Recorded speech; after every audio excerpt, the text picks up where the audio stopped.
کے بھی دے دیتا ہے.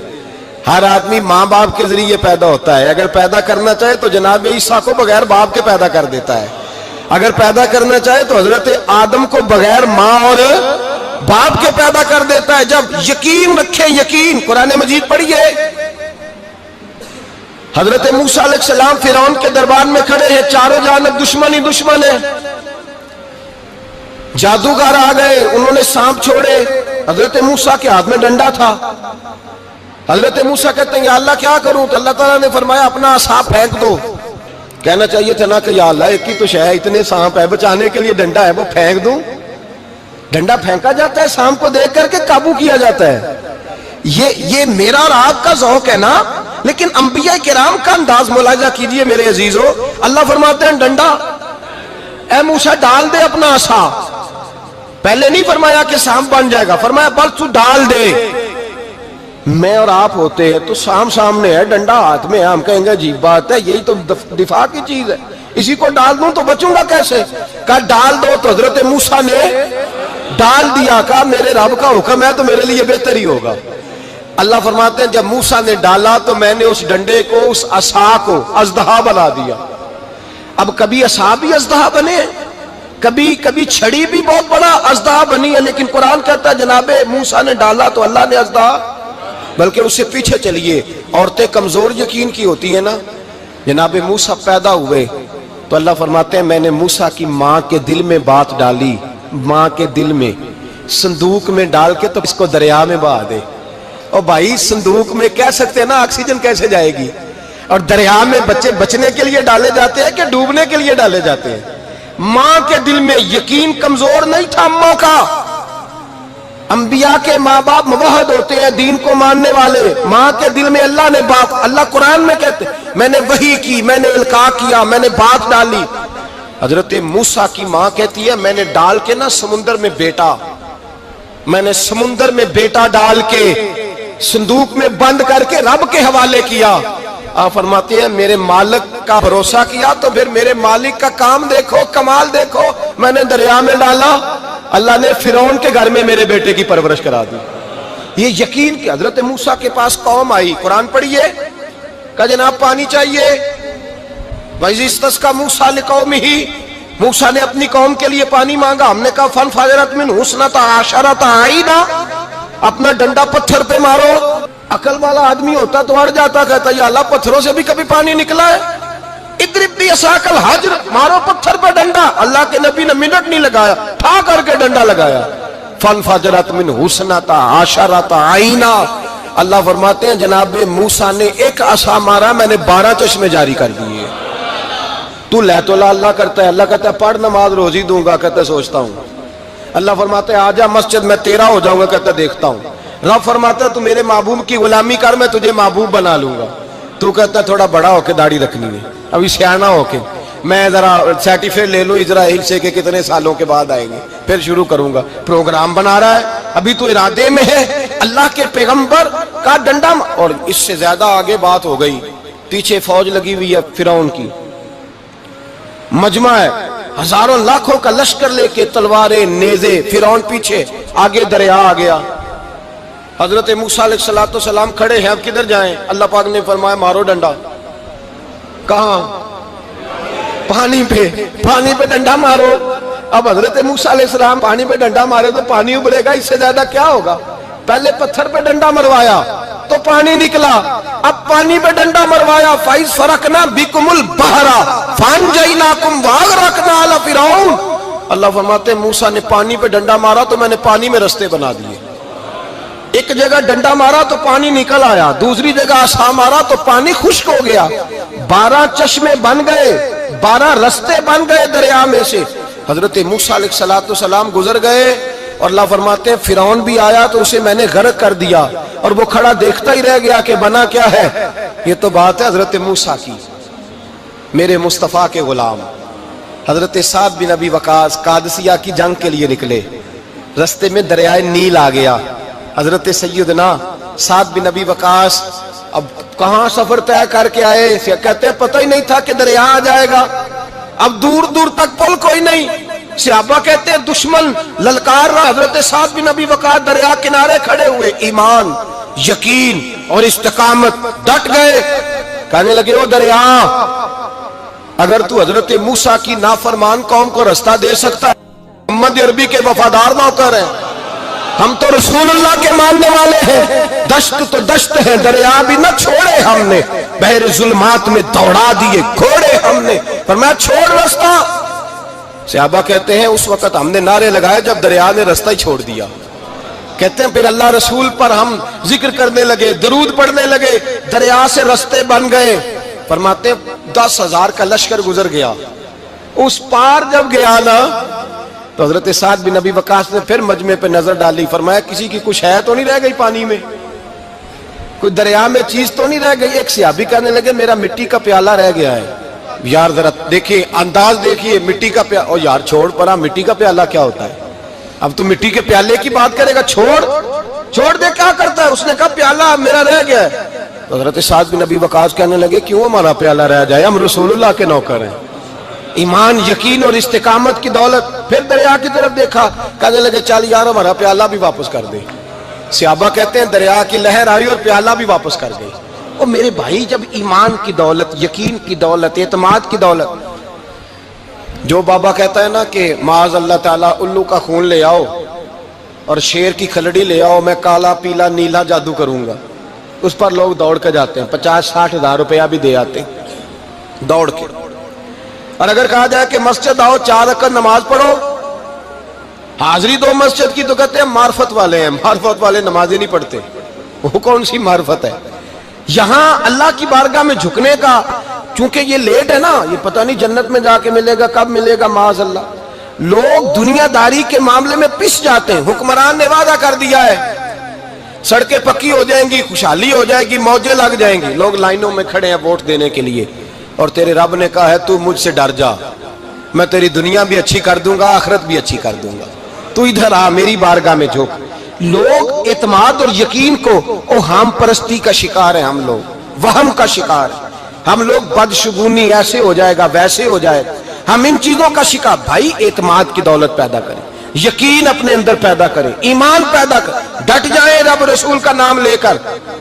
حضرت عمر کا زمانہ تھا، مصر فتح ہو گیا، حضرت عمر بن عاص گورنر بنے. رواج یہ تھا مصر کے اندر کہ ایک دریا چلتا تھا، دریائے نیل، اور سارے مصر کا انحصار اسی دریا پہ تھا. فصلوں کو پانی بھی لگتا اسی سے، جانور بھی اسی سے پانی پیتے، کھیتیاں بھی اسی سے سیراب ہوتی. سال کے بعد وہ دریا خشک ہو جاتا تھا، سال کے بعد وہ دریا خشک ہوتا، اور جب خشک ہوتا نا تو ایک کواری لڑکی قتل کر کے دریا میں ڈالتے، پھر وہ دریا چلتا. آج بھی بہت ساری جگہوں پہ اوہام پرستی ہے، کہتے ہمارے آستانے کا طریقہ ہے. میں نے کہا آستانے کا اس آستانے کا طریقہ ہوتا ہے جس آستانے کا تعلق در مصطفیٰ سے ہوتا ہے. باقی کسی آستانے کا اپنا کوئی ذاتی طریقہ نہیں. طریقہ وہ جو میرے نبی پاک کا طریقہ ہے، اس سے ہٹ کر کون سا طریقہ ہے؟ ہمارے آستانے کا طریقہ ہے، ہماری یہ رسم ہے، ہمارا یہ رواج ہے. اٹھا کے بھاگ جاؤ رسم و رواج. ہمارے رسم و رواج رسول اللہ کی سنت کے پابند ہے. سارے بولیے صلی اللہ ہو. پھر ایک دفعہ پڑھیے درود شریف صلی اللہ ہو. 3 دفعہ کر لیں تاکہ طاقت عاد ہو جائے. صلی اللہ ہو. نبی پاک صلی اللہ علیہ وسلم کا طریقہ اصل طریقہ ہے. حضرت عمر فاروق کو جناب عمر بن عاص، اور کہتے ہیں کہ پکا طریقہ یہ تھا کہ جب تک لڑکی قتل کر کے ڈالتے نہیں تھے دریا چلتا نہیں تھا. حضرت عمر کو خط لکھا کہ حضور یہ معاملہ ہے، اور لوگ مجھے یہی کہتے ہیں. میں نے لوگوں کو سمجھایا ہے کہ اسلام ظلم کا حکم نہیں دیتا، ظلم کی اجازت نہیں دیتا، کیسے لڑکی قتل کی جائے؟ اب آپ بتائیں کیا کرنا ہے؟ حضرت عمر ایمان، یقین، استقامت، پہاڑ ہے یہ لوگ. حضرت عمر نے 2 خط لکھے، ایک حضرت عمر بن عاص کے نام، دوسرا دریائے نیل کے نام. 2 خط لکھے، ایک خط لکھا دریا کے نام، ایک خط لکھا عمر بن عاص گورنر کے نام. گورنر کے نام خط لکھا تو فرمایا جتنے یہودی ہیں، عیسائی ہیں، کمزور ایمان والے، سب کو دریائے نیل پہ لے جا، اور میرا یہ دوسرا خط دریا میں ڈال دے اور سب کے سامنے ڈالنا. کہتے ہیں یہ خط پڑھنا چاہے تو تجھے اجازت بھی ہے، سنیے اور سر دھنیے اور سوچئے کہ اصل کمزوری کہاں آئی ہے. رمضان کے سب سے پہلے جمعے میں سب سے اہم موضوع چھیڑا ہے، کمزوری اور نقص واقعہ کہاں ہوا ہے. حضرت سیدنا عمر بن خطاب رضی اللہ تعالیٰ عنہ نے دریا کو مخاطب کر کے لکھا، ہو دریا اگر تو کہتا ہے نا کہ لڑکی قتل کر کے پھینکی جائے گی تو میں رسول اللہ کا ماننے والا ہوں، میں ظلم نہیں ہونے دوں گا، ہمیں تیرے پانی کی ضرورت ہی کوئی نہیں، تو بے شک پانی نہ دے۔ اور اگر تو اللہ کے حکم سے بہتا ہے، اگر تو اللہ کے حکم سے بہتا ہے تو پھر اللہ کا بندہ اور مصطفیٰ کا غلام عمر تجھے حکم دیتا ہے کہ فوراً بہنا شروع کر دے، فوراً منٹ نہ لگانا۔ حضرت سیدنا عمر بن عاص فرماتے ہیں لشکروں کے لشکر لے کے میں دریائے نیل پہ پہنچا اور بھرے مجمع میں جناب عمر کا خط میں نے ڈالا تو دریا نے بہنا شروع کر دیا۔ فرماتے ہیں دریا بہنے لگا اور غیر مسلم کلمہ پڑھنا شروع ہو گئے۔ لوگ مجھے کہنے لگے کیا دکھایا ہے جو کلمہ پڑھ رہے ہیں؟ تو میں نے کہا دکھایا کچھ بھی نہیں، یہ حضرت عمر کے ایمان کی قوت کی برکت ہے کہ بہت سارے لوگوں نے کلمہ پڑھنا شروع کر دیا۔ یہ ایمان کی قوت، ڈرا ہوا مسلمان، سہما ہوا مسلمان، یہ کبھی امریکہ کے پیچھے بھاگتا ہے، کبھی یورپ کے پیچھے بھاگتا ہے، کبھی ادھر جاتا ہے، کبھی ادھر جاتا ہے۔ اپنی دنیا آپ پیدا کر اگر زندوں میں ہے، سر آدم ہے، ضمیر کن فقہ ہے زندگی۔ جب ایمان کی طاقت پیدا ہوتی ہے، جب قوت پیدا ہوتی ہے، پھر انسان کے اخلاق سمر جاتے ہیں، پھر اس کا نظریہ سیدھا اللہ رسول کی ذات پر جا کے کھڑا ہوتا ہے۔ جنہیں آزمایا گیا تھا حضرت ابو بصیر رضی اللہ تعالیٰ، ہمیں تو تھوڑا سا جھٹکا لگ جائے نا مذہب کا، تھوڑا سا لوگ دین کی طرف آتے ہیں، اس میں نا تھوڑی تکلیف ہے۔ صحیح بخاری کی حدیث، اس میں تکلیف ہے، سچ کہہ رہا ہوں، صحیح بخاری کی حدیث ہے۔ ایک صحابی نے کہا تھا حضور میں آپ سے پیار کرتا ہوں، نبی پاک نے فرمایا اچھی طرح سوچ لے۔ سونے نہیں پیار ہے، فرمایا چل پھر سوچ لے۔ حضور بڑا پیار، میں سوچ لے۔ کہا محبوبہ بڑا پیار ہے، نبی پاک نے فرمایا پھر تیاری کر لے، جس طرح گہری جگہ پہ پانی تیزی سے آتا ہے تیری طرف مشکلات بھی تیزی سے آئیں گی، تیزی سے۔ یہ شہادت گاہ الفت میں قدم رکھنا۔ لوگ آسان سمجھتے ہیں مسلمان ہونا، ذرا اچھی طرح سوچ لے، جو مجھ سے محبت کا دعویٰ کرے گا اسے تکلیف ہے، بولو اسے تکلیف ہے، یہ پکی بات۔ جو محبت میں مخلص ہو وہ دیکھ لے میں آزمائش میں کتنا ہوں۔ تو اگر کوئی کہتا ہے نہیں مذہب میں جائیں گے تو موجیں لگ جائیں گی، تو یہ بات درست نہیں ہے، یہ تو بڑا مشکل کام ہے۔ یہ تو اس سے پوچھو نا جو اس منصب پہ ہے، ایک کٹھن مرحلہ ہے، کٹھن۔ یہ شہادت کا ہے الفت میں قدم رکھنا۔ لوگ آسان سمجھتے ہیں مسلمان ہونا، روتا ہے فلک برسوں، پھر جا کے یہ حالات درست ہوتے ہیں۔ تو بھائی یاد رکھیں اور سمجھیں، حضرت ابو بصیر رضی اللہ تعالیٰ عنہ، نبی پاک صلی اللہ علیہ وسلم نے طے کر لیا کفار کے ساتھ، حدیبیہ کی جنگ ہوئی تو فرمایا اگر کوئی مسلمان مکے چلا جائے گا تو کافر کہنے لگے ہم واپس نہیں کریں گے، اور اگر کوئی کلمہ پڑھنے والا ستایا ہوا مسلمان مدینے آئے گا تو مسلمانوں کو واپس کرنا پڑے گا مسلمان اپنا بندہ نہیں رکھ سکتے۔ اور مسلمانوں کا کوئی شخص غلطی سے بھی مکے چلا گیا تو مکے والے واپس نہیں کریں گے۔ حضرت ابو بصیر رضی اللہ تعالیٰ عنہ صحابی تھے، باپ نے، بھائی نے، محلے والوں نے قید کیا ہوا تھا کلمہ پڑھنے کی وجہ سے، پیروں میں زنجیریں تھیں، بیڑیاں تھیں، کسی طریقے سے جیل توڑ کے دوڑے مدینے پہنچے۔ کہتے ہیں رستے میں کسی آدمی کے ساتھ گھوڑے پہ کچھ دیر بیٹھا پھر پیدل چلا۔ صحابہ کہتے ہیں اتنا دردناک منظر بڑا کم ہم نے دیکھا۔ ابو بصیر جس گلی سے گزرتے وہاں خون پھیل جاتا، ان کی ٹانگیں خون سے کٹتی، وہ زنجیریں بندھی ہوئی، در رسول پہ حضور میں بھاگ کے آیا ہوں۔ کہتے ابھی نبی پاک صلی اللہ علیہ وسلم ان کی بات سن ہی رہے تھے کہ پیچھے سے قریش کے 2 سپاہی بھی آ گئے، کہنے لگے یہ بھاگ کے آیا ہے اور آپ کا وعدہ تھا کہ آپ واپس کریں گے۔ چشم زدن میں ذرا سوچنا، چشم زدن میں تھوڑی دیر کے لیے غور کرنا کہ ہمیں ہمارا استاد، ہمارا پیر دھتکار دے کہ جا دوڑ جا، تو کہتے ہیں بسم اللہ جناب یہ جا رہے ہیں۔ ایمان کی پختگی دیکھیں، اس نے تو ہمیں نکال ہی دیا جی، وہ کیسا بندہ ہے۔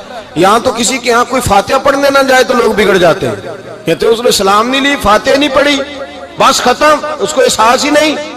حضرت سیدنا ابو بصیر سامنے کھڑے، سامنے 2 سپاہی آ گئے، ذرا دیکھیے ایمان کی پختگی، ایمان، یقین اور استقامت۔ امام بہقی نے دلائل کے اندر لکھا ہے، فرماتے ہیں نبی کریم صلی اللہ علیہ وسلم نے ان کی طرف دیکھا تو حضور کی مقدس آنکھیں آنسوؤں سے بھر گئیں۔ حضور نے فرمایا ابو بصیر تیری تکلیف مجھے نظر آ رہی ہے پر میں نے وعدہ کیا ہوا ہے، میں نے وعدہ۔ بھائی یہاں ڈٹ کے رہنا بڑا مشکل ہے، یہاں قائم رہنا بڑا کٹھن مرحلہ ہے۔ یہاں آزمائش کے موقع پر دین پر انہوں نے تو رکھا ہی نہیں، لوگ تانے دیتے ہیں، باتیں کرتے ہیں، رکھا ہی نہیں، تو پھر ان کا بنتا ہے۔ حضور نے فرمایا تجھے جانا پڑے گا۔ صحابہ کہتے ہیں پورے مدینے میں ایسے تھا جیسے سوگ کا سما ہو، جب وہ دو سپاہی حضرت ابو بصیر کو پکڑ کے لے جا رہے تھے تو وہ پلٹ پلٹ کے پیچھے دیکھتے تھے، پلٹ پلٹ، پیروں میں خون ہے، آنکھیں آنسوں سے بھری ہوئی۔ فرماتے ہیں جب وہ پلٹ رہے تھے تو مدینے کی گلیاں بھی رو رہی تھیں۔ میرے نبی پاک جب وہ آنکھوں سے اوجھل ہو گئے تو حضور بیٹھ گئے زمین پہ، نبی پاک نے رونا شروع کر دیا۔ فرمایا اللہ تو نے اس شخص کی مدد فرمانی ہے، اس پر کرم کرنا ہے، اللہ اس کا خیال فرمانا، اس کے لیے دعا کی، حضور روئے۔ حضرت ابو بصیر باہر نکلے تو وہ جو کافر تھے نا وہ کہنے لگے تو بڑا بنتا تھا ان کا، انہوں نے تجھے رکھا نہیں، تجھے رکھا بھی نہیں۔ تو حضرت ابو بصیر نے تھپڑ مارا منہ پہ، کہنے لگے میں وہ نہیں جو تھوڑی سی بات سے بدل جاؤں، ایمان یقین اور استقامت کی دولت ملی ہوئی ہے۔ آپ فرمانے لگے میرا تو ایمان اور پختہ ہو گیا ہے کہ میرا نبی اپنے وعدوں کا بڑا پابند ہے، میرا رسول اپنے وعدوں کا بڑا پابند ہے۔ حضرت ابو بصیر کہتے ہیں مدینے کی سرحد گزر گئی تو میں نے کھینچی تلوار ان میں سے ایک سپاہی، اب آؤ میرے مقابلے میں جس نے آنا ہے۔ ایک کو مارا، دوسرا بھاگ گیا۔ فرماتے ہیں اب میں مکے جا نہیں سکتا تھا، جاؤں گا تو وہ زیادہ ماریں گے، مدینے حضور نے قبول نہ فرمایا۔ فرماتے ہیں ایک جنگل میں جا کے العیس نام کی ایک بستی تھی، وہاں ڈیرا لگا لیا، دریا کے کنارے، پانی پی لیتا، پتے کھا لیتا، تن تندور ہڈاں دا بالن تے اسی ہاواں نال تپایا، کپ کپ مکیاں پیڑے کیتے تے اتوں صبر پلیتھن لایا، تن دی ہانڈی تے من دا سالن اتے لون صبر دا پایا۔ غلام فریدا وے میں ساری تیری، غلام فریدا وے میں ساری تیری، تینوں وجہ یقین نہیں آیا۔ فرماتے سالوں پتے کھائے، اب جو بھی وہاں سے تنگ ہوتا وہ میرے پاس آ کے پناہ لیتا، جس کو مکے والے مارتے میرے پاس آ کے کہتے تانے دینے والے آ کے کہتے ہو تم کس طرح کے نوکر ہو، تمہیں تو انہوں نے رکھا ہی نہیں۔ ہم نے کہا چپ کر جا، وہ ہمارے آقا ہیں، وہ ہمارے آقا ہیں، رکھیں تب بھی ٹھیک ہے، نہ رکھیں اللہ اکبر۔ ایمان دیکھو، قوت دیکھو، جڑیاں خصمان دی وچ رضا وسن پاگ جاگ جاندے انہاں گولیاں دے تے میں گڈی ہتھ ڈور سجن دے، او جنج رکھے اونج رہنا ہے، واجب نہیں جے وچ شریعت مندہ قسم نو کہنا۔ فرمایا بس ٹھیک ہے، جس طرح حضور راضی ویسے ہی ہم راضی۔ حضرت ابو بصیر رضی اللہ تعالیٰ عنہ کے پاس 300 صحابہ کٹھے ہو گئے، 300۔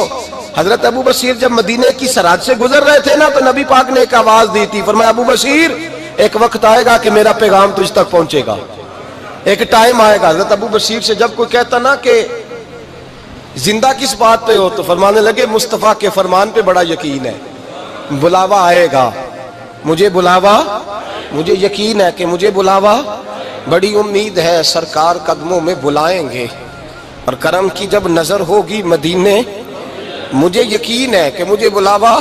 حضرت ابو بصیر رضی اللہ تعالیٰ عنہ فرماتے ہیں کہ وقت گزرتا گیا، 300 لوگ کٹھے ہو گئے۔ جب کوئی مسلمانوں کا قافلہ مکے کے پاس سے گزرتا تو مکے والے لوٹ لیتے تھے، حضور نے بھی اجازت دی مدینے والوں کو، اگر ان کا قافلہ کوئی آئے تمہیں بھی حملے کی اجازت ہے، کفر کا مال مال غنیمت ہے۔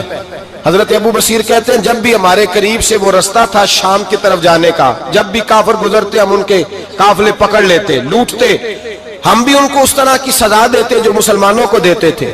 فرماتے ان کا جینا محال ہو گیا، ہاتھ باندھ کے نبی پاک کی بارگاہ میں گئے، کہنے لگے یہ شرک ختم فرما دیں اور آپ ان کو بلا لیں، بلا لیں۔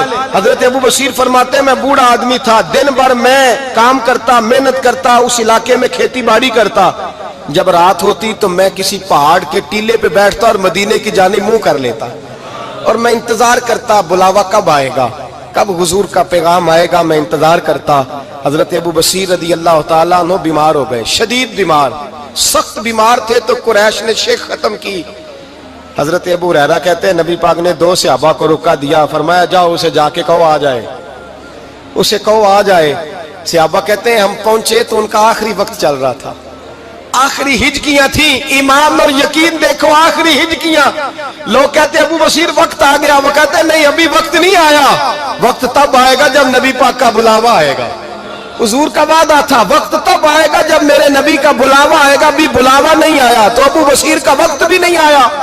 صحابہ کہتے ہیں ہم نے جا کے رکا، تھمایا، اٹھنے کی بھی طاقت نہیں تھی۔ جب حضور کا رکا لیا نا تو دونوں یوں مٹھیاں بند کر لی، گویا جھوم جھوم کے نعرے لگانے لگے آؤ دیکھو میرے نبی کے وعدے کتنے سچے ہیں، آؤ دیکھو حضور کے وعدے، چومتے حضور کا نامہ، سر پہ رکھتے، سینے سے لگاتے۔ اور کہتے ہیں پھر بلند آواز سے کلمہ پڑھنے لگے. کہنے لگے حضور میں حاضر ہوا، یا رسول اللہ میں آیا. کہتے ہیں بلند آواز سے کلمہ پڑھا اور ان کی روح پرواز کر گئی. ان کی روح پرواز کر گئی. نبی رحمت صلی اللہ علیہ وسلم کے غلاموں کا یقین، اعتماد اتنے اعلیٰ درجے کا. کمزور مسلمان، دائیں بائیں دیکھتا مسلمان، کفر کے وعدوں پر اعتبار کرتا، یہودی عیسائی اور سکھ کے وعدوں پر اعتبار کرتا، دنیا دار ٹھگ اور چور کے وعدوں پر اعتبار کرتا، یہ رب کریم کے وعدے پر اعتبار نہیں کرتا. یہ اللہ رسول کے ساتھ اپنی توجہ کو مبذول نہیں کرتا. میرے رسول کریم سید عالم صلی اللہ علیہ وسلم کے غلاموں نے اعتماد کر کے، یقین کر کے ہمیں بتلایا ہے کہ جب تیرے پاس یقین کی دولت ہوتی ہے پھر تو دنیا کا طاقتور آدمی ہوتا ہے. جب تیرے پاس ایمان کی قوت ہوتی ہے تو دنیا کا سب سے مضبوط شخص ہوتا ہے. اپنے آپ کو مضبوط کریں، اپنے اندر ایمان کی توانائی پیدا کریں. یہ جھوٹے وعدوں پر، جھوٹی تسلیوں پہ اپنے آپ کو زندہ نہ رکھیں. نہ دیکھیں دائیں بائیں کیا ہو رہا ہے، توجہ سیدھی اللہ رسول کی جانب رکھیں. مضبوط ایمان پیدا کریں، تگڑا، دانائی والا.